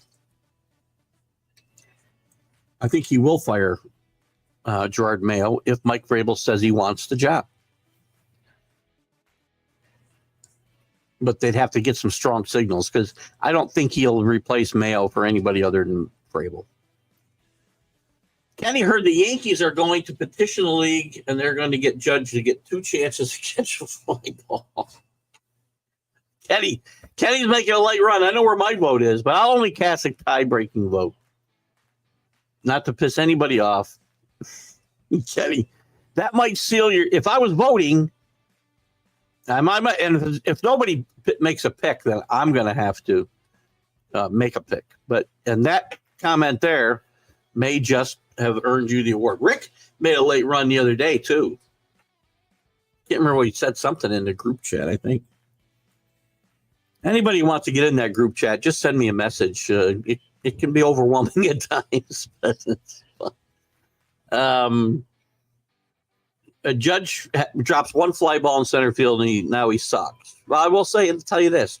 Judge won't be playing center field this year. He'll be back in right field, where he is a very, very good, if not a great right fielder.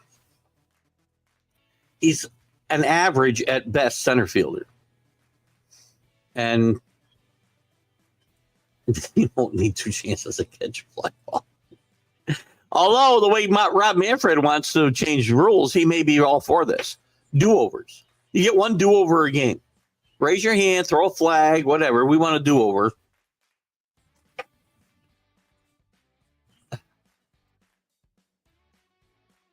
Anthony, Michael says, Anthony at Cass, he thinks it is. There's a vote. 1 vote for Rick. I got to keep track of this now. Rick.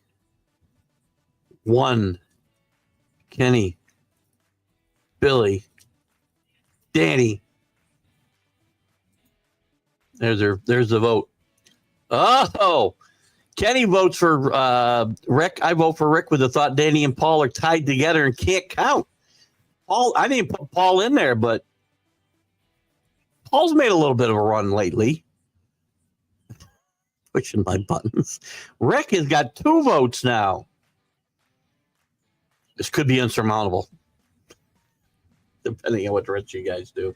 Let's get to the football picks. Let's see who's ahead, who's behind. I'll give you my picks today. I got to come up with a bet here. I may change some of my picks based on some information I've gotten recently. I did these picks earlier in the week. All right, here's our last week's scores. Some pretty good scores again. Drew goes with 14 wins. Rick, who is just like unbelievably hot, 14 again. The Sports Nut with 13. JB with 13. Our invisible ESPN guy, 12. Poppy's Picks 2 gets 12. Should have been in the whole year, that one, with that pick. Keith had 10. Poppy's Picks 1 had 10. Cam, oh, I think came in late. I'm not sure who that is. Maybe that's Sonia? Maybe. I don't know. And Paul with just 8. And for the season, it's still up in the air just a little bit. Rick has a 3-game lead. He's got 188. ESPN, our invisible ESPN guy, 185. JB with a late run at 185. The Sports Nut at 184. Everybody else is eliminated unless these guys refuse to turn in picks. And even then, I don't think we can win. Drew at 172. Paul at 167. Poppy's 1 at 162. And I guess of all the guys that played all year, Keith finishes last. With 160, with 159. Oh my God. All right, let's do our picks here. So we got 2 winners so far. We picked the Ravens and we picked the Bengals. I'm taking the Falcons as they're still fighting for a playoff position. They need them a win and a Tampa Bay loss. Maybe I should pull that up while we're doing this. I can talk about the situations. I'm going to take Washington over Dallas. I took a Dallas originally. This is just a win. Dallas, I think Washington will want to win. This was a bet for me. I'm not sure yet. I'll be quite honest with you. I may hedge my bet here. Actually, let me pull up something else while I'm doing this. See if I can find it. Yeah. I might bet Tampa Bay, but they're probably huge, right? Where are they on this sheet? How come I can't find them? Oh, 14. Yikes. I don't know. I've got Green Bay. I'm sorry, Washington I'm taking. Green Bay over the Packers. Green Bay over the Packers. Green Bay over the aforementioned Bears. I think Green Bay. I don't think Green Bay can really help themselves a lot here, can they? Green Bay, I think, is. Well, they could finish 6th. They could finish 7th. The game means a little bit. Them and Washington are vying for the 6 and 7 spot. The interesting one is Detroit, Minnesota. I mean, Minnesota can either get the 1st pick or the 5th pick, and I think the same thing for Detroit. So huge ramifications. And should we be re-examining the seeding? I don't think so. I don't want to take away divisional play and the importance of divisional play. Although this game means nothing, I'm going to take Houston over the Titans. I think Houston needs to have a good game to get a little bit of confidence going into the playoffs. They have not played good football. I'll take the Colts over the Jaguars. I will buck the odds. 92% have taken the Bills, but they're not playing anybody. I'll take New England. Players don't look to tank. Organizations do. If the Patriots wanted to tank this game, Drake May wouldn't be starting at quarterback. I'll take the Eagles over the Giants. I don't care if Rick and Kenny are playing for the Eagles today. I'll take the Giants suck. Dabo gets fired. Deshaun gets fired. They both get fired. Tampa Bay. I'll take Tampa Bay. Remember, there's no points here. So all of a sudden, the Broncos have jumped to a 11.5 point favorite. I know Chiefs aren't playing anybody. They're still coached by Andy Reid. They still got some pride. I know they had some problems getting out of Kansas City yesterday. I'm going to take Denver to win the game, but you know what? No, I'm sticking with Kansas City. What the hell's the point? I'll take the Raiders over the Chargers. The Chargers with a little bit to play for, they're playing for potentially a 5th or 6th seed. The Dolphins have got to win, even with Chet Huntley playing quarterback or whatever Huntley it is. I'll take them over the Jets, who quit long ago. Still alive for the playoffs. Miami Needs. What does Miami need? Where's Miami? They need a win and a Denver loss. Denver's got to win for Denver wins are in. Everybody else is out. Bengals need Kansas City and Miami to lose.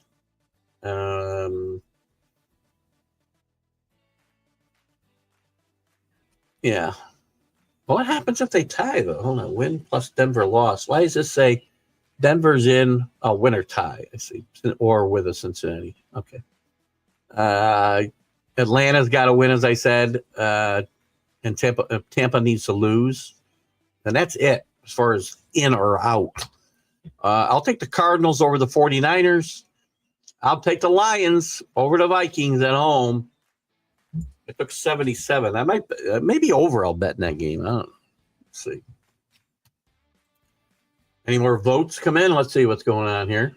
Oh, we got some votes coming in. Which one's Watson? That's Rick, right? I think Rick might run away with this.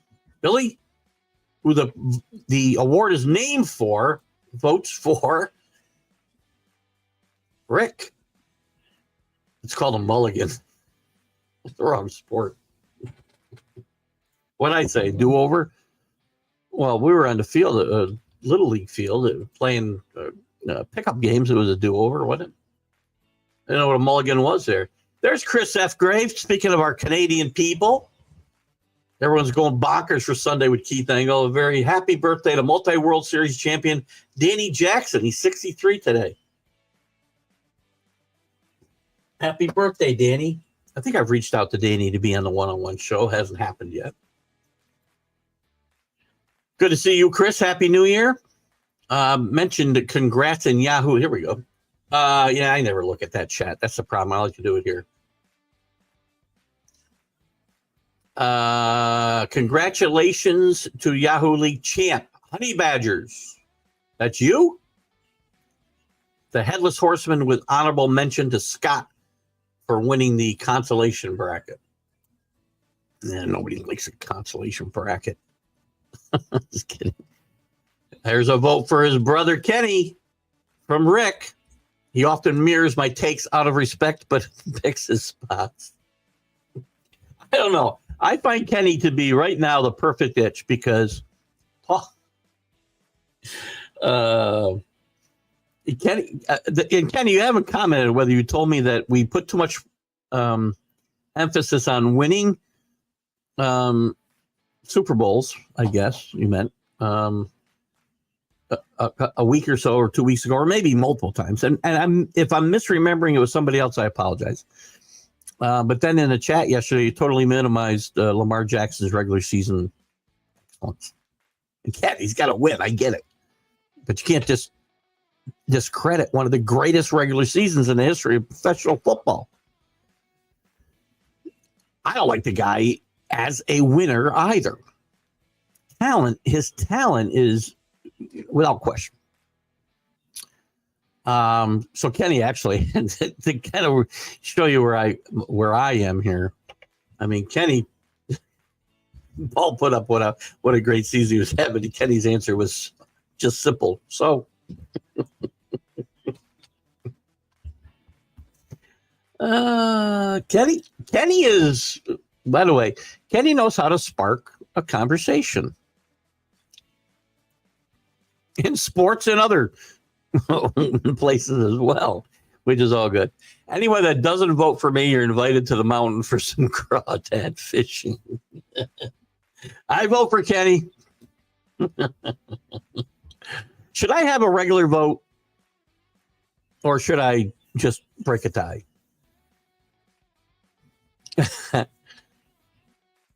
I'd like to get votes from, let's see, Michael, Anthony, Chris, you're still here. I want to vote from you guys.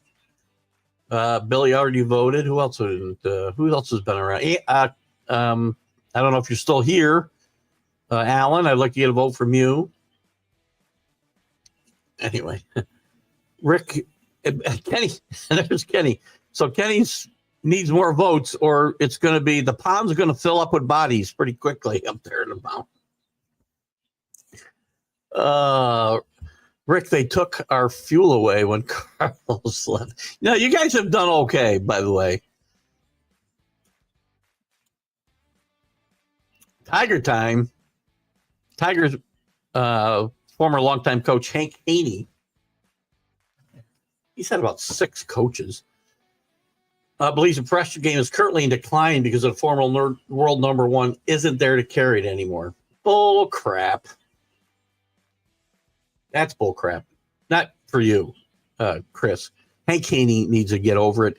Anybody who think, listen, Tiger's good for the game, yes. The game was big before he got there. The game will be big after. The biggest problem for golf is not Tiger Woods. The biggest problem for golf is the fact that we got half the great players playing on the PGA Tour and half of them taking blood money over in Saudi Arabia. Or wherever the frick they play. I'd rather have a Paula breakfast as opposed to fishing. Well, you already voted for Kenny, so you're safe. Chris says the 1993 ice beer. Ice beer, reign supreme. Watch old game. What is that? I thought you were talking about beer.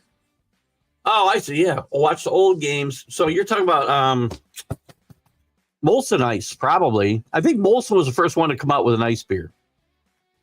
I don't think you can find ice beer anymore, but then everybody just beer. I worked in a beer business for 20 years before I worked the last 24 in this business that I'm in now.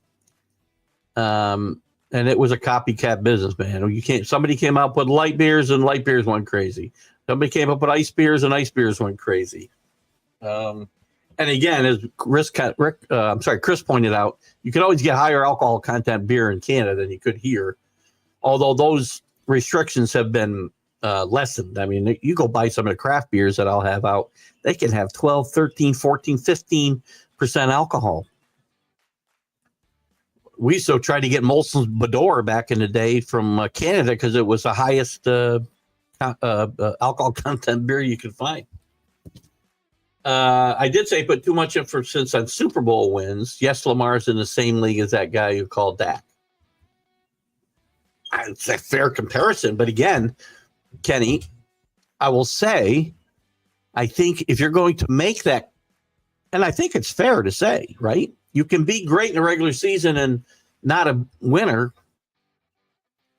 even though these guys win regular season games. They don't win in the playoffs. You have to. Are you willing to say, and please, you got to answer me, are you willing to put Dan Marino, Fran Tarkenton, trying to think of some other guys. Might have played for your team, but they all won. Your team. I'm trying to think of some other great quarterbacks who never won. I know there's more. Well, who else can we put in this? Well, there's 2 names. Are you willing to put them in the same bucket? You have to. I mean, you can't make that argument against these 2 guys and not include Marino at the least, or at the most, or whatever, something like that. QBs never to win Super Bowl. Dan Fouts. You're willing to put Dan Fouts, Steve McNair, Donovan McNabb, Warren Moon's a good one, Philip Rivers, Jim Kelly. Excellent one. Is Jim Kelly in his 4 straight Super Bowls he went to? Had Don Beebe on a one-on-one show. He told me, point blank. Now, again, he's got a little bit of a bias, but I agree with him. He found getting to 4 straight Super Bowls to be a better achievement, a tougher achievement than actually winning the one he won in Green Bay. So there you go. I'll give you those guys. Fouts, McNair, McNabb, Boone, Rivers, Kelly, Tarkenton, Marino. I'm going to throw out McNair. I'll throw out McNabb. Are you going to put Fouts, Moon, Rivers, Kelly, Tarkenton, and Marino in the same bucket with Lamar and Dak? Because you have to. I think you have to. I heard that little bird that Keith is the biggest itch of the show. Well, maybe. Here's the thing, though. And listen, I'm not saying you guys don't believe in 100% in the things that you try to push my buttons on. I will tell you everything, and I look for things that are going to show some that are going to stir the pot a little bit. But I 100% believe everything I throw out there. As I said many times, I love the Billy Packer comment, and it's kind of me to a T. I'm sometimes wrong, but never in doubt. Now, do I throw out things that I know will stir the pot a little bit? Absolutely. And what's this absolutely for? I need to know. It's absolutely you're putting all those guys in the same bucket? It's Tebow time at a local church. Tim Tebow's footing the bill, giving away free prom dresses to high school young women. Well, cheers to Tim Tebow.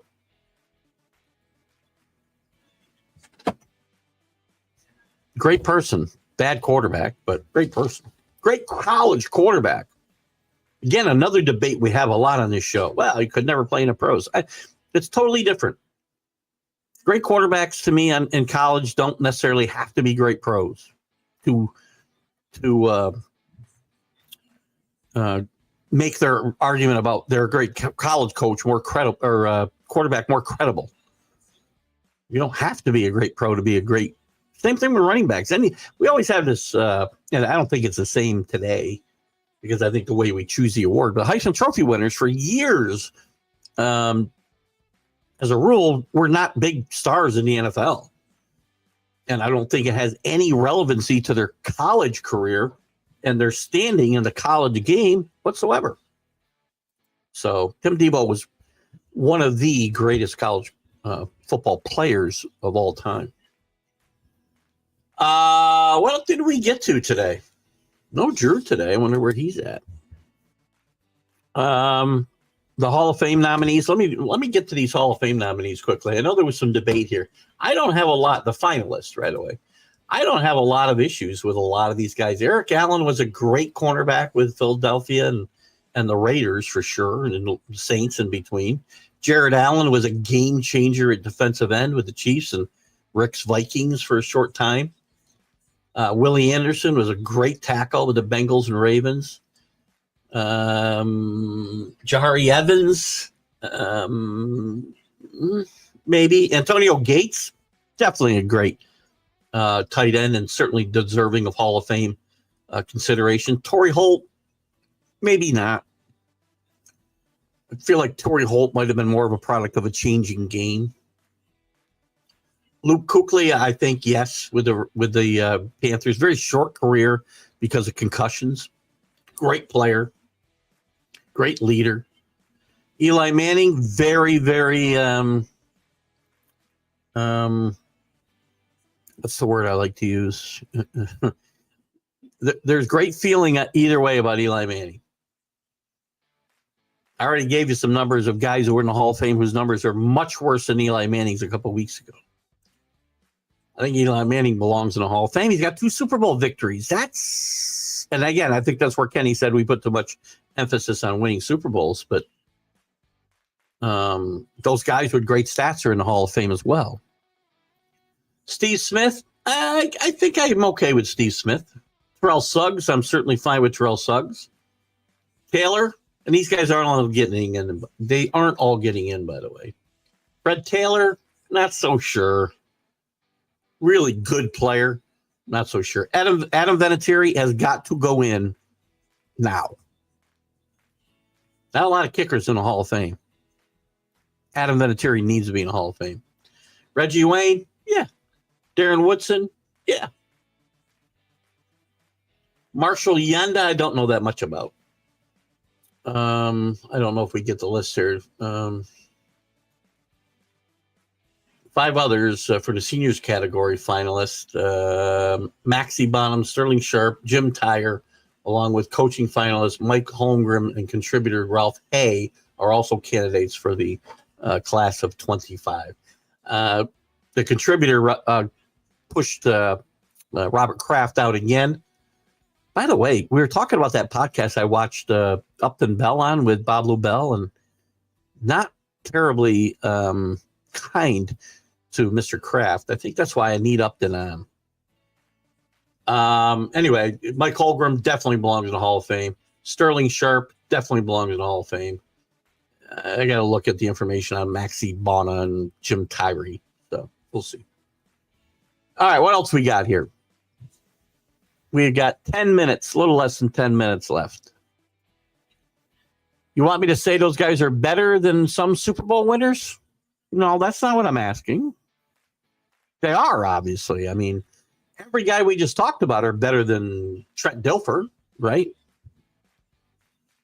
I don't want you to say that. I want you to comment if we're putting, and I don't know if we have time. Hopefully you're still here and can answer quickly. I want you to tell me if the guys I just mentioned, Marino, Fouts, Tarkenton, who else were the guys I mentioned? Oh, crap. Where'd they go? Did I lose my... Yeah, I lost it. That's all right. Marino, Fouts, Tarkenton, Kelly, do they belong in the same bucket with Dak and Lamar? Now, they made Super Bowls, a lot of those guys, so maybe we need to eliminate Kelly and Tarkenton, let's say. Phillip Rivers belong in that bucket? Dan Fouts? Okay, so yes, they went to the playoffs and won, but no championship. So they belong in the same bucket as Lamar and Dak. Lamar's won playoff games, hasn't made it to a Super Bowl.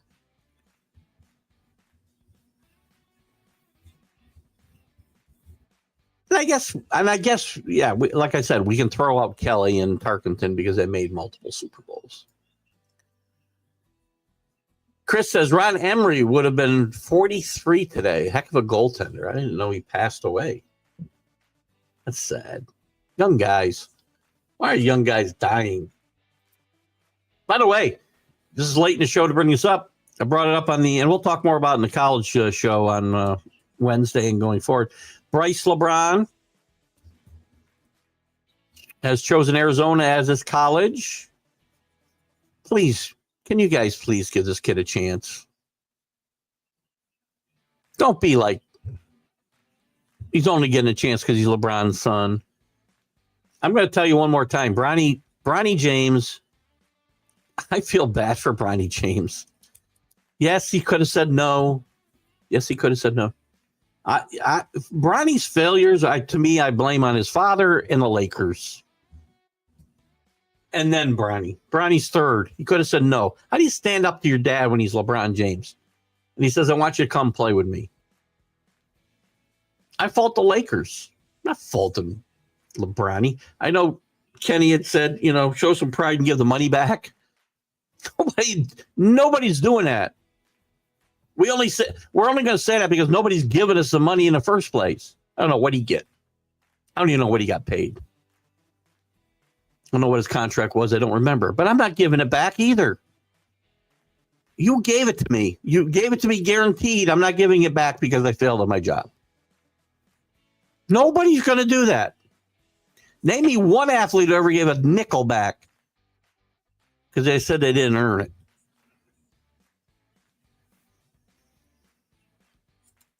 Unfortunately, we don't have a lot of time to talk about that now.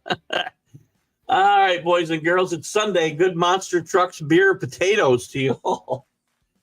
I'm staying in today, watching the Patriots and Bills. Take a little siesta as, after this 2-week downtime at work. We're about to start going 150 miles an hour again tomorrow. I believe they should be, but Dak, no, he's a loser. But the numbers. I mean, look at. I love Dan Fouts. I could say that Dak is at least as good as Dan Fouts. I think they won the same. No, Dan Fouts made an AFC Championship game, but not a lot of success in the playoffs. Just look at the Hall of Famers, right, that made it. That's all. It's a good conversation. What can you do? I'll give you guys a chance to make a comment on some of those things I threw out there. I know we don't care about the NBA, but Jimmy Butler. How about Jimmy Butler? I don't really want to go over today either, just because I'd like to get the show reposted. But we don't have to. If a bunch of comments come in,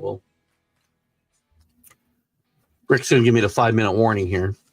So, by the way, it looks like the votes are all in. I only got 4 votes. Just to protect myself, I'm going to vote for Kenny. I don't want to be getting eaten by those crawfish. The final vote: Rick Sherlock outpolls Kenny by 1 vote to be the 2024 Itch of the Year. And Rick, I'll talk to Danny about getting your trophy. We haven't talked about it since Danny was not feeling well for that time.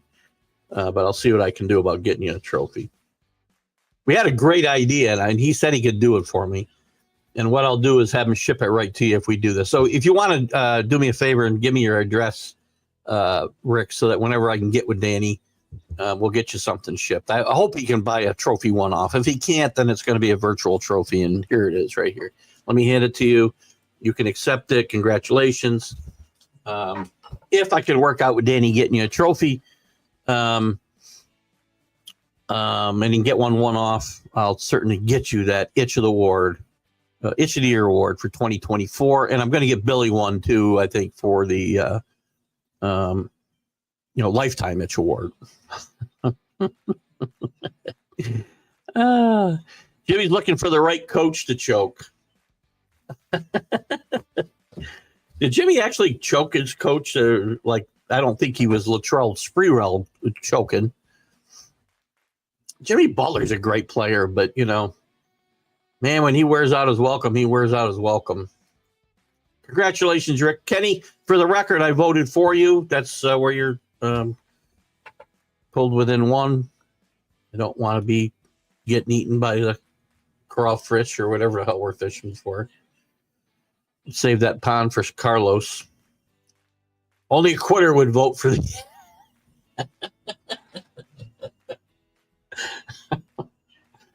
Listen, Kenny threatened me, Rick. You should have threatened me. Let me say what I can do about the trophy, please.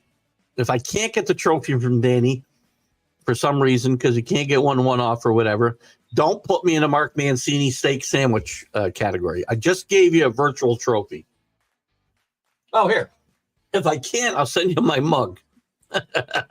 I'll send you my mug, my personal mug that's been drank out of thousands of times on this show. So now we're back to No, he won. I'm not giving you a trophy. If I gave you a trophy, that'd be a participation trophy. If I gave all 4 of you guys, or 5, since Paul got a vote, or would have gotten a vote, I would be giving you guys participation trophies. Rick is the champion, and he deserves his winner. Only a quitter would vote for the Itch. I don't know. Guys, I've had a great day as always. Thank you for tuning in. Thanks for all your support. I think I said this last week. You guys make this show go, and I have so much fun. These are my favorite show that I do. I just come here and we have fun, laugh it off. Guys, have a great weekend. Enjoy the football. For Team Still Alive, good luck, Rick.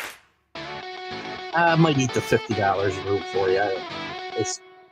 Have a great weekend, guys. Keith Engle for TGI Sports Talks. Bye-bye. Football season is here, and SeatGeek is my go-to for buying tickets. Now, with SeatGeek, every single ticket is backed with their buyer guarantee. We've all had plans change, and when you can't make it to the big game, SeatGeek has you covered. They're the only ticketer that allows you to return your tickets ahead of the event for credit with SeatGeek swaps. So when things come up, I know that my tickets won't go to waste. So what are you waiting for? Download the SeatGeek app to maximize your possibilities and shop live events with confidence. You're listening to Keith Engle, the host of TGI Sports Talk on the National Streaming Sports Roku channel.